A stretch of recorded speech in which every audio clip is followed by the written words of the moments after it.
से बहुत मूर्ख गोटे बाचाल भाई मत लगुच ढेंकानाल जिला को एमती कहवा एटा गोटे घोर परितापर विषय आम समस्त को कष्ट देछि भावुँ से तुरंत क्षमा मांगा दरकार। ये चेष्टा बेसी दिन चलनी भावुँ आईन कानून द्वारा भी बांधि रखा दरकार और दंड निश्चित रूपे मिल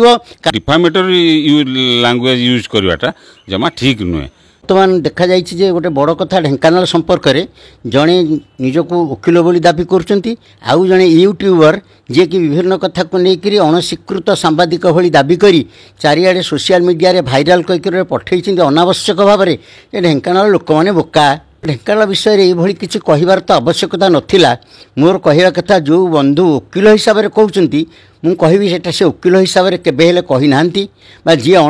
यूट्यूबर निजक अणस्वीकृत सांबादिक कहते सांबादिक भाव में कही ना कारण कौन वकिल बा कौन सांबादिक केबे एत मूर्खामी अनावश्यक भाव में अपमानसूचक मंतव्य आउ गोटे लोकपाई दबा कौटे उदाहरण भी ना और दबा उचित नुहे। यहाँ व्यक्तिगत भाव में निजर खल प्रकृति निजक फोकस करने लोकों भितर ढेंकानाल लोक बोका मोर कहवा कथा देश कौटी जाकर पहुँचलानी आज ढेंकानाल ढिंकीशाल ढेंकानाल आज ढेंकानाल प्रत्येक लोक कौ स्तर में पहुँचती केते गणजात आंदोलन कर स्वाधीनता आंदोलन कर ढेंकानाल लोक मैंने सारा पृथ्वी में व्याप्त एवं भारतर जो विकास होती ढेंकानाल भी अवदान रही अनावश्यक भाव में ढेंकानाल लोक बोका कहबार कौन माने मुझे बुझीपारे आमको गोटे निहाती अपमान सूचक निजक फोकस करने कहते कि मत आश्चर्य लगुच जो भाव में ढेंकानाल किसी युवक मैंने जहाँ हो से बाहर क्या प्रतिवाद कर अथच बुद्धिजीवी भाई मैंने आहरी प्रखर भाव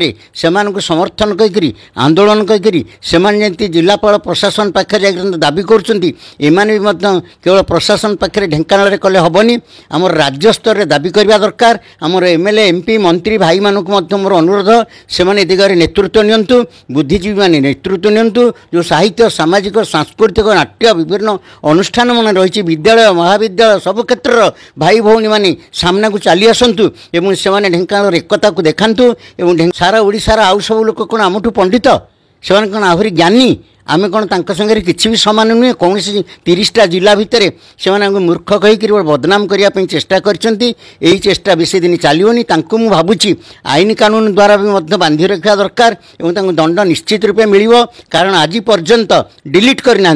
ये जो सोशल मीडिया रे छाड़ी डिलीट करना केते दुस्साहस से देखूँ तेणु गोटे कथा कहि केवल अभद्र भाषा आम जब गाड़ी गुलस करवा यथेष्ट नुहे उचित नुहे आम भी संभ्रांत भाव में आमर मान्यतापूर्वक जो भाव प्रतिवाद करने कथा करवा उचित और से लोक मान दृढ़ प्रतिवाद करी ए संपर्क में आम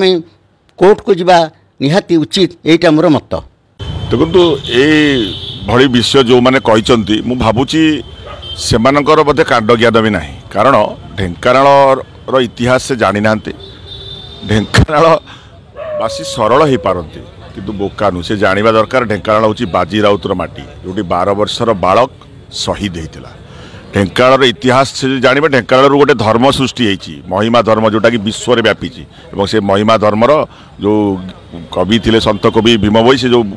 कविता लिखिते मो जीवन पछे नरके पुड़ी था जगत उद्धार हो सेटा यूएन रे लेखा अच्छी यूएन रे सेटा लेखा अच्छी तेणु से बहुत मूर्ख गोटे बाचाल भाई मत लगुच ढेंकानाल जिला को एमती कहवा एटा गोटे घोर परितापर विषय आम समस्त को कष्ट देछि भावुँ से तुरंत क्षमा मांगा दरकार आभली केवल ढेंकानाल नुहे कौन जिला कौन राज्य बा कौन देश विषय से एभली मंतव्य देवाटा बहुत निंदाजनक जिनस आम तार घोर निंदा करुँ समग्र ढेंकानालवासी निंदा करुँ। देखो ढेंकानाल गोटे पुराना इतिहास अच्छी तार ढेंकानाल गोटे गौरव अच्छी तेणु ढेंकानाल इतिहास को गौरव को जी माने क्षुण्ण करने चाहिए उचित दंड विधान हम आईन ता बाटर तो जीव निश्चित भाव में कि भी जो डिफामेटरी लैंग्वेज यूज करवाटा जमा ठीक नुहे तेणु शब्दर अपव्यवहार के कौट न करने को केवल एतिक अनुरोध करूँ जे लोक मानू से शब्दर अपव्यवहार करतुनि आईटी एक्टर 66A जो थी कि माने सुप्रीम कोर्ट माननीय सुप्रीम कोर्ट किसी टिप्पणी देते ତେଣୁ ଏତିକି ଖାଲି କହିବି ଯେ ସବୁ ଜିଲ୍ଲାର କିଛି ନା କିଛି ଗୋଟେ ରହିଛି, ଗୋଟେ ମହତ୍ତ୍ୱ ରହିଛି। ତେଣୁ ସେଇ ଅନୁସାରେ ଆପଣ ଢେଙ୍କାନାଳଟାକୁ ଏତେ ଅବମାନନା କରିବାକୁ ଚେଷ୍ଟା କରନ୍ତୁ, କାରଣ ଏଇ ଢେଙ୍କାନାଳରୁ ହିଁ, ଏଇ ମାଟିରୁ ହିଁ ବହୁତ କିଛି ମାନେ ଜନ୍ମ ନେଇଛନ୍ତି ଏବଂ ଶାସନଠୁ ଆରମ୍ଭ କରିକିରି ବିଭିନ୍ନ ଜାଗାରେ ପଦପଦବୀରେ ରହିକିରି ଶାସନ କରୁଛନ୍ତି।